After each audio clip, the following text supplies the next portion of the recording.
ये भूतिया खूनी कहानी रेगिस्तान की एक मौत का कुआं की है, जहां केवल पानी की एक बूंद की तलाश में कई जिंदा इंसान दफन हो गए। दरअसल शहर से कई किलोमीटर दूर एक वीरान रेगिस्तान था। रेगिस्तान के आसपास कुछ ऐसे रहस्यमयी जगह थी जहां खनिज पाए जाने के संकेत मिले थे, जिसकी लालच में कई लोग उस रेगिस्तान में जाने की कोशिश करते थे और रेगिस्तान की रेत में कहीं खो जाते थे। हालांकि कुछ लोगों का अनुभव वहां से वापस आने का भी था, लेकिन वह रेगिस्तान के ज्यादा अंदर तक प्रवेश नहीं कर पाए थे, इसलिए उनकी किस्मत अच्छी थी। ऐसे ही एक व्यक्ति जिसका नाम कृपाल सिंह था। दरअसल वह ऊंट से रेत के रास्ते सामान ढोने का काम करता था। एक दिन गलती से वह भटककर मौत के रेगिस्तान के करीब पहुंच जाता है, लेकिन उसका ऊंट आगे नहीं बढ़ता और वापस लौट आता है। कृपाल सिंह ने भूतिया रेगिस्तान की खूनी हलचल महसूस की थी। उसे समझ में आ गया था कि यदि उसका ऊंट उस जगह से उल्टे पांव भागा है तो जरूर वहां कोई खून रहस्य छुपा है। रेगिस्तान में एक सोलर प्लांट लगने वाला था, जिसके लिए उसी रहस्यमयी रेगिस्तान में सर्वे टीम रिसर्च करने पहुंचती है। रिसर्च टीम को पता लगाना है कि रेगिस्तान के किस हिस्से में सबसे ज्यादा तेज सूरज की रोशनी आती है, क्योंकि उसी की किरणों की मदद से विद्युत उत्पादन किया जा सकता था। रिसर्च टीम स्पेशल गाड़ी से रेगिस्तान में पेट्रोलिंग करने लगती है। रेत में गाड़ी की गति कम होती है, इसलिए वह धीरे धीरे ही रेगिस्तान का तापमान नापते हुए बढ़ते जाते हैं। लेकिन अचानक वह उसी मौत के कुएं के करीब पहुंच जाते हैं, जहां से कोई वापस नहीं आ सका। गाड़ी मौत के कुएं की रेत से फिसलने लगती है। गाड़ी का ड्राइवर ब्रेक लगाकर उसे रोकने की कोशिश करता है, लेकिन कुएं की ढलान की वजह से वह संतुलन खो देता है और गाड़ी मौत के कुएं में समा जाती है और हजारों टन रेत गाड़ी को दबा देती है।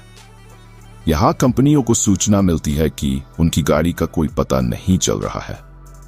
कंपनी के अधिकारी सैटेलाइट पिक्चर मंगवाते हैं ताकि उन्हें ट्रैक किया जा सके, लेकिन ताजुब की बात है कि एक वक्त के बाद सैटेलाइट पिक्चर में भी उनकी गाड़ी नजर नहीं आती। रेगिस्तान का रहस्य खुलने की बजाय उलझता जा रहा था। कंपनी के बहुत से पैसे उस प्रोजेक्ट में लगे थे, इसलिए उन्हें किसी भी हालत में सर्वे पूरा करना ही था। कंपनी के अधिकारियों को पता चलता है कि कृपाल सिंह नाम का एक व्यक्ति उस सैटेलाइट पॉइंट से आगे तक जा चुका है, जिसके सबूत वीडियो में है।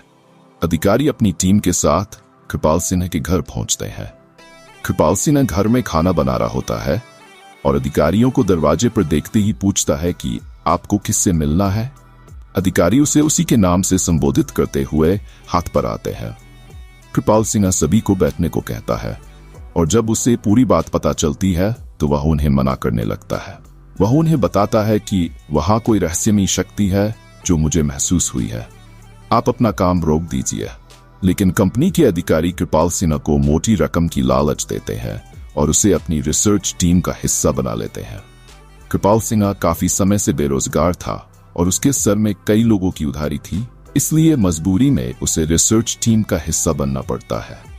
वह ज्यादा पढ़ा लिखा तो नहीं है, लेकिन वह रेत का बादशाह है। उस रेगिस्तान में कृपाल सिंह से ज्यादा कोई नहीं गया था, इसलिए उसे कुछ लोग रेगिस्तान का जहाज भी कहते थे।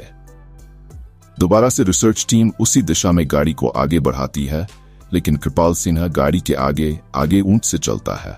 उसे पूरा यकीन है कि खतरा समझ में आते ही उसका ऊंट उसे आगाह कर देगा। इस बार कृपाल सिंह काफी आगे तक बढ़ता जाता है, लेकिन ऊंट कोई प्रतिक्रिया नहीं देता। कृपाल सिंह को संदेह होने लगता है कि कहीं ऐसा तो नहीं कि इस बार ऊंट को पता ही नहीं चल रहा हो कि आगे खतरा है। कृपाल सिन्हा के पीछे रिसर्च टीम की गाड़ी बढ़ रही होती है। अचानक गाड़ी की गति तेज होने लगती है और वह फिसलते हुए कृपाल सिन्हा बगल से आगे निकल जाती है। उन्हें समझ नहीं आता कि गाड़ी की गति अपने आप तेज कैसे हो रही है। धीरे धीरे उनकी गाड़ी कुएं की रेत में चली जाती है। कृपाल सिन्हा घबरा जाता है और जोर जोर से उन्हें आवाज लगाता है, लेकिन उसे यह समझ नहीं आता कि वह सुरक्षित खड़ा हुआ है, लेकिन उसके आजू बाजू की रेत फिसलकर कुएं में जा रही है। वह अपने ऊंट को पीछे करके वापस आ जाता है और जब कंपनी के सभी लोगों को यह पता चला है तो वह इस बात की गंभीरता को समझते हुए अपना कार्य रोक देते हैं। सभी उसे मौत का कुआं जोन घोषित करते हैं। दरअसल वह कुआं रेगिस्तान का रक्षक है, जो रेगिस्तान में रहने वाले जीव जंतुओं की रक्षा करता है और वहां किसी भी प्रकार का बदलाव नहीं होने देना चाहता। कुएं के अनसुलझे रहस्य के साथ ये कहानी समाप्त हो जाती है।